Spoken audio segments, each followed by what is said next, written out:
know what the best act of worship is?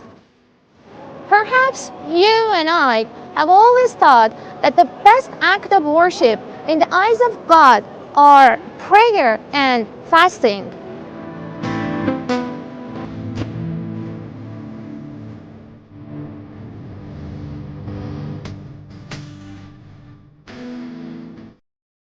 What is the best act of worship in your idea?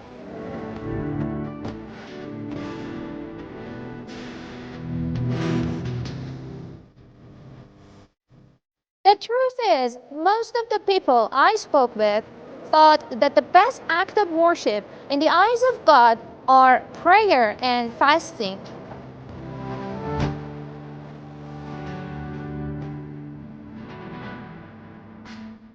But Imam Reza, peace be upon him, has said, worship is not just in performing many fasts and prayers. Rather, worship is in thinking deeply about matters of God. So let us think about this issue as well.